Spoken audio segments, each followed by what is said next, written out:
Bonjour et bienvenue dans Le Monde Devant Soi, le podcast de Slate.fr qui revient chaque semaine sur l'actualité politique française et internationale avec Jean-Marie Colombani, directeur de la publication de Slate.fr. Bonjour Jean-Marie. Bonjour Christophe. Avec nous Alain Frachon, éditorialiste au Monde, spécialiste des questions internationales. Bonjour Alain. Bonjour Christophe. Cette semaine a été marquée par la sortie en salle des Misérables. C'est un film de Lajli, récompensé par le prix du jury à Cannes et choisi pour représenter la France aux Oscars. C'est l'histoire d'une bavure policière à Montfermeil qui tourne au drame. Toi, tu débarques, nous, ça fait 10 ans qu'on est là. On est les seuls à se faire respecter. Ceux qui le respectent une palme. Les gens d'ici, ils ont peur de vous, c'est tout. C'est moi la loi! Donc t'es en train de m'expliquer quoi là? C'est un accident? Mais pas de votre faute. Comme d'hab quoi. S'ils avaient raison d'exprimer leur colère, seul moyen de se faire entendre aujourd'hui. T'auras jamais l'esprit bac, toi. Parce que je joue pas au cow-boy. Ce que t'as pas compris, c'est que justement, on joue pas, nous.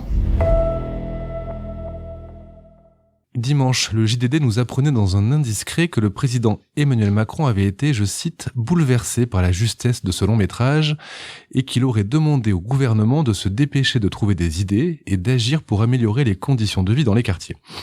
Jean-Marie, Alain, si je ne me trompe pas, des idées pour améliorer le quotidien des banlieues, Macron en a eu, elles lui ont été soumises par Jean-Louis Borloo en avril 2018.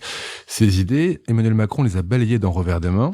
Alors, est-ce qu'il est de mauvaise foi ou est-ce qu'il a la mémoire courte ? J'aime beaucoup le JDD, mais j'ai du mal à croire à cette idée que, ayant vu le film, il se précipiterait pour demander de toute urgence des idées. Ça n'est certainement pas la réalité. La réalité, c'est que peut-être il a repris conscience de la gravité des choses. Alors c'est vrai que les banlieues ont été présentes au début de son mandat et depuis ont disparu des écrans radars. Moi, je soupçonne une raison purement politique. C'est-à-dire que au tout début de son mandat, Emmanuel Macron est encore classé plutôt au centre-gauche, puis il va s'ancrer au centre-droit et à droite. Et c'est vrai que vis-à-vis de la droite, parler des banlieues, c'est perdre des points, très clairement. Et on le voit aujourd'hui avec deux France qui s'opposent. Il y a d'un côté la France des Gilets jaunes et de l'autre la France, d'une certaine façon, des cités. Et donc je pense que là est l'explication du fait que les banlieues elles-mêmes ont disparu pour le moment des écrans radars. Et il y a quelque chose que je ne m'explique pas cependant, malgré tout cela, c'est le traitement infligé au plan Borloo. Le plan Borloo avait un mérite, c'était de faire un balisage très large de l'ensemble des besoins des banlieues les plus difficiles. Il a été balayé d'un revers de main parce qu'il coûtait trop cher, ce qu'on peut comprendre, mais en même temps dans une mise en scène qui était presque humiliante. Et ça, je ne me l'explique toujours pas. Moi, j'ajouterais une petite précision. La semaine de l'indiscret, et c'est pour ça que moi aussi j'ai un doute sur la totalité de cet indiscret, cette semaine-là, le Premier ministre, Édouard Philippe, a présenté un plan pour la Seine-Saint-Denis, c'est-à-dire très exactement là où se passe le film, plan préparé depuis plus d'1 an, et c'est un plan sur 10 ans, dont on pourra parler tout à l'heure si vous voulez, et qui a été salué par les élus locaux du Parti communiste à la droite. Alors je ne pense pas que le président Macron, après avoir vu le film, a réuni ses collaborateurs pour lui donner des idées, puisqu'au même moment, le chef de son gouvernement présentait le plan pour la Seine-Saint-Denis, qui est le théâtre de ce film. Vous avez parlé du plan Borloo, Jean-Marie. Est-ce que vous pouvez nous rappeler ce qu'il contenait? Et Alain, est-ce que le plan qui a été proposé par Édouard Philippe pour le 93 reprend des éléments du plan Borloo? Le plan Borloo, pour faire simple, c'était la reprise et la concrétisation, dans l'esprit de son auteur, de ce que l'on a longtemps appelé un plan Marshall pour les banlieues, c'est-à-dire un plan qui balaye un petit peu le tout. Peut-être dans tous les domaines de la vie publique. Peut-être en oubliant le fait que, comme le dit le maire de Montfermeil aujourd'hui, qui s'appelle Xavier Lemoine, qui est un maire d'hiver droite, tout l'enjeu, en fait, est culturel. Donc on pourrait comprendre d'ailleurs une attitude présidentielle qui consisterait à recadrer les choses dans ce sens. Ça n'a pas été le cas. Donc pour moi, ça reste un mystère. Alors c'est vrai que c'était, je crois, 45 ou 46 milliards d'euros programmée sur plusieurs années et que la dépense a sans doute été considérée comme excessive. Mais je pense que on touche là à un vrai point sensible parce que c'est vrai qu'il y a ce plan pour la Seine-Saint-Denis, mais en même temps, regardez, on n'aborde plus les banlieues comme on les abordait avant. Il existe, petite parenthèse, un ministère de la ville depuis 1985. Et donc, depuis 1985, on s'efforce, ou l'État s'efforce de faire un certain nombre d'actions dont on peut penser à voir le film et à voir les analyses qui sont faites, qu'elles ont été, au fond, un peu peine perdue. Ce que je voulais aussi ajouter, c'est que aujourd'hui, quand on parle des banlieues, on en parle, mais on en parle sous le prisme de l'islam. Alors vous n'avez plus trop de reportages sur la situation dans telle cité ou cela, ou l'économie de la drogue qui est quand même très présente dans ces endroits-là, mais vous avez des analyses et des études très approfondies sur l'islam, sur comment se comportent les personnes de religion musulmane vis-à-vis de la République, vis-à-vis des lois de la République. Et donc on est passé d'un prisme à l'autre. Et ce passage-là me semble d'une certaine façon préjudiciable à quiconque voudrait s'attaquer ou continuer de s'attaquer à une situation que par ailleurs le film dénonce très très bien. Je crois que ce qu'il y a de commun entre le plan Borloo, pour répondre à votre question Christophe, et l'approche de Édouard Philippe, c'est toujours la même chose. C'est que il faut abandonner l'idée d'égalité républicaine dans les banlieues. Si vous voulez l'égalité républicaine, il faut faire de la discrimination positive. Il faut plus de professeurs par habitant, plus de magistrats par habitant, plus de policiers par habitant. Après tout, ce sont eux qui partent à 4 heures du matin pour aller nettoyer Paris, et ce sont eux qui sont le plus souvent l'objet de braquages. Donc vous voulez, moi je pense que l'égalité républicaine nous a fait du tort. Cela dit, je crois que ce serait une erreur que de parler de cette question, c'est-à-dire non pas des banlieues, mais des quartiers difficiles dans certaines banlieues, uniquement sous l'angle des politiques gouvernementales. Ce que nous voyons dans le film, et qui est une réalité, cela dit, on la trouverait en Grande-Bretagne, en Italie ou aux États-Unis, mais ce que nous voyons dans le film, ce n'est pas l'échec de la droite ou de la gauche, ce n'est pas seulement l'échec d'une majorité politique ou d'un gouvernement, c'est l'échec d'une société, c'est l'échec d'un pays.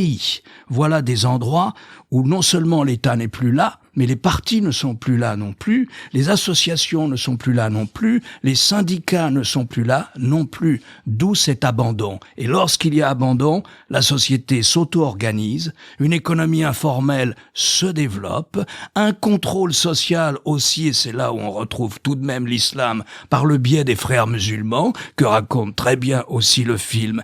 Mais vous voyez, ce n'est pas la droite ou la gauche, etc. Si depuis plus d'un demi-siècle, on bute sur cette question de l'intégration d'un certain nombre de quartiers, ce n'est pas la droite et la gauche, c'est l'échec d'un pays. Je souscris tout à fait à tout ce que vient de dire Alain, qui me semble en effet très juste. Simplement, quand Alain met en avant la discrimination positive, à laquelle je crois également, c'est une réflexion qui se heurte, mais vraiment de face, à la doctrine officielle partagé par le plus grand nombre de la sphère politique, qui est le refus du communautarisme. Donc si vous faites de la discrimination positive, on va vous clouer au pilori en disant mais c'est du communautarisme, vous encouragez le communautarisme. Et on voit bien que la réalité, quand on voit le film, la réalité sociale est infiniment plus complexe et qu'elle appelle en effet des solutions très spécifiques, très particulières. Et là, je pense que c'est un vrai point de blocage qui nous empêchera probablement d'avancer.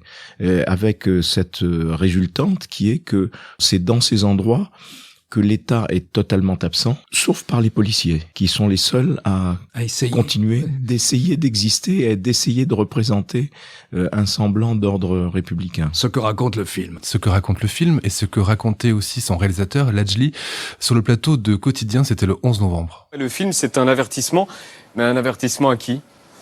Avant tout aux politiques, parce que j'estime qu'ils sont quand même les premiers responsables de cette situation qui dure depuis plus de 30 ans. Totalement absent du film, donc bien sûr, comme dans la vraie vie. Enfin, les politiques, on les a rarement vus dans la cité. Donc voilà, dans le film, ils sont pas présents. Mais finalement, sur le terrain, il n'y a pas grand-chose. Moi, ce que je dis clairement, c'est 20 dernières années, le seul truc concret qu'on a vu, c'est le plan de rénovation urbain, le plan Borloo. Bon, une partie de la cité a été détruite, ils ont construit des nouvelles tours, c'est plus agréable. D'un ghetto, on est passé à une résidence sympa, mais après, voilà, on a encore 40% de chômage, la culture, l'éducation, il y a encore beaucoup à faire.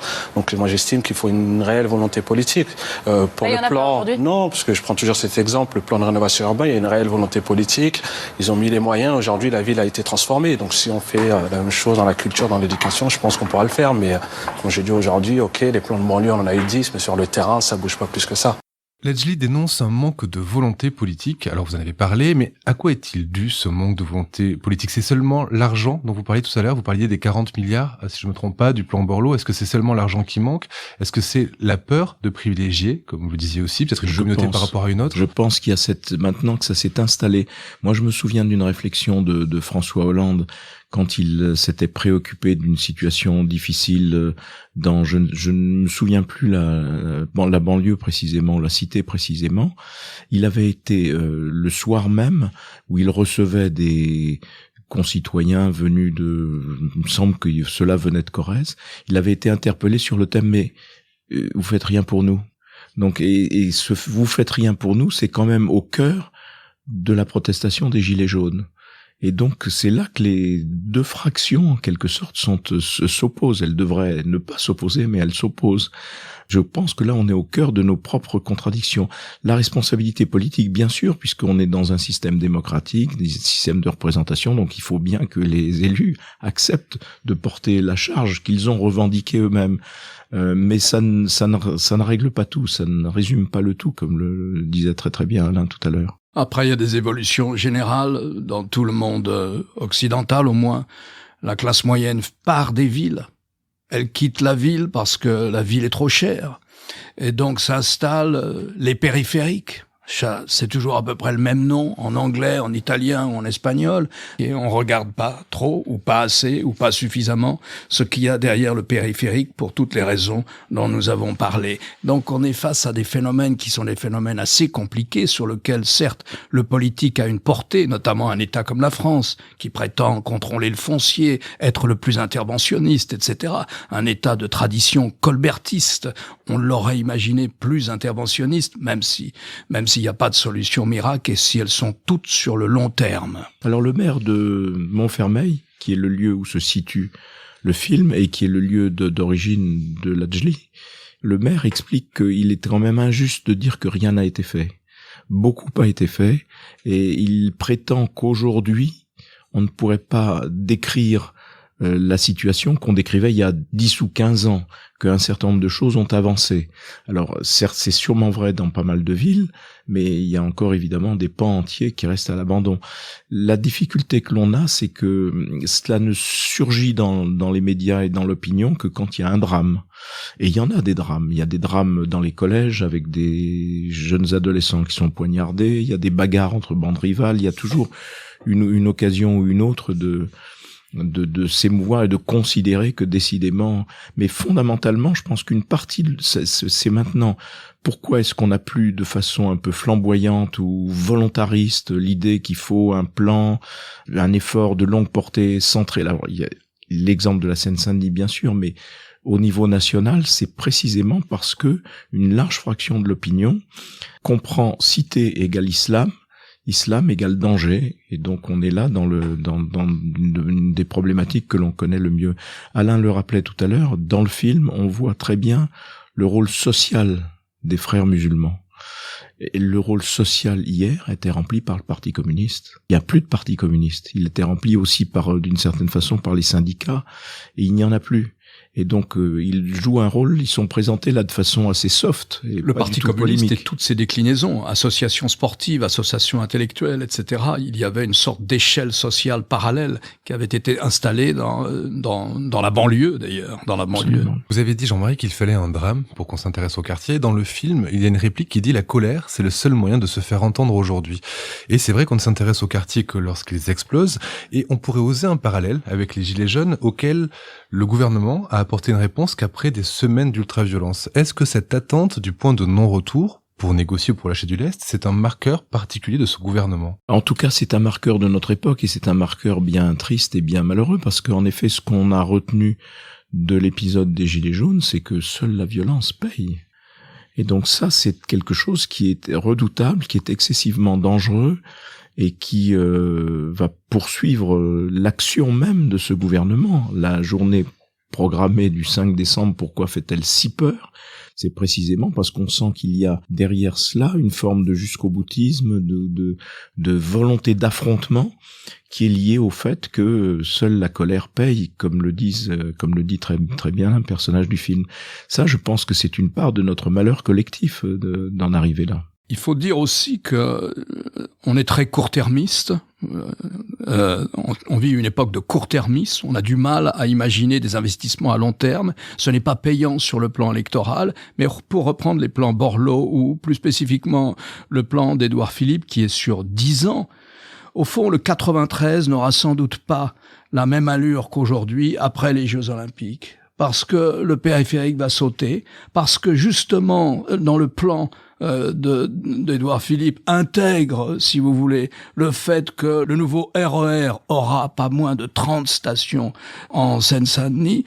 Et si vous voulez, il faut aussi un investissement comme ça, à long terme, pour imaginer ce que peut être la transformation urbaine et notamment la dissolution de la frontière qu'est le périphérique. C'est vrai, pas seulement pour Paris. Cette frontière qu'est le périphérique, il semble que Emmanuel Macron ait eu du mal à la franchir. Ladjli a dit avoir invité le président pour voir le film à Montfermeil. Le président n'aurait pas donné suite, toujours selon Ladjli. Est-ce que, déjà, si c'est le cas, est-ce que ça aurait été une erreur de la part du président que de Moi, je pense que c'est une erreur de la part du cinéaste. De Ladjli, c'est quand même une grande coquetterie de sa part.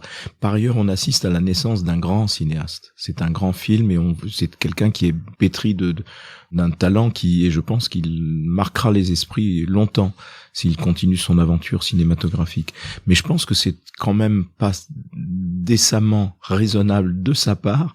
Il est invité par le président de la République à l'Élysée, il n'y va pas. Je veux dire, c'est un peu contradictoire avec l'idée, j'attends des politiques qu'ils fassent des efforts vers nous, qu'ils viennent vers nous.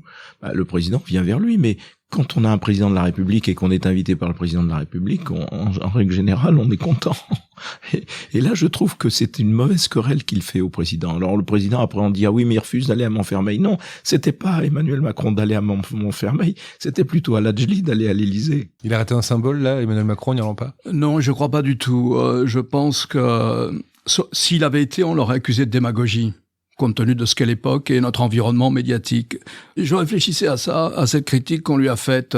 Vous savez, Léon Blum, qui en 1936 est sans doute le Premier ministre, le chef de gouvernement, qui au XXe siècle, sur l'ensemble du XXe siècle français, est celui qui aura le plus transformé socialement et dans le bon sens ce pays. Léon Blum était un très grand bourgeois et je doute beaucoup qu'il n'ait jamais été de sa vie, même en tant que patron du Parti socialiste, dans les quartiers les plus difficiles de l'époque. Ce film aussi, il faut dire qu'il est très largement financé par la présidente de la région Île-de-France, Valérie Pécresse. Et donc, non, franchement, je pense que c'est un mauvais procès qu'on lui fait. Si vous voulez, moi aussi, je pense que quand on parle des quartiers difficiles, etc., il faut dire d'où l'on parle. Je voudrais juste terminer par une note positive malgré tout, parce qu'on doute toujours, il y a toute une partie de l'opinion qui considère que dès lors que l'on est musulman, dès lors que l'on vient des banlieues, etc., on est inintégrable. Et donc il y a rien à faire, donc l'exclusion est préférable à tout le reste. Or vous avez un cinéaste, Ladjli, qui se revendique de Victor Hugo, qui est pétri vraiment par la pensée, par les lettres de Victor Hugo, et qui, dans son film, est une réinterprétation de Gavroche.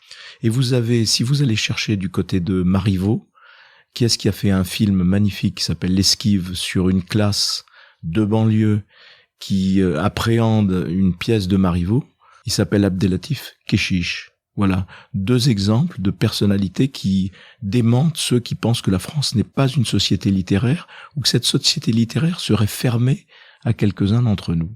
C'est la plus belle démonstration que l'on puisse offrir. Victor Hugo, Marivaux et 2 grands cinéastes. Magnifique. D'ailleurs, il signe son film avec une très belle citation qui est tirée des Misérables.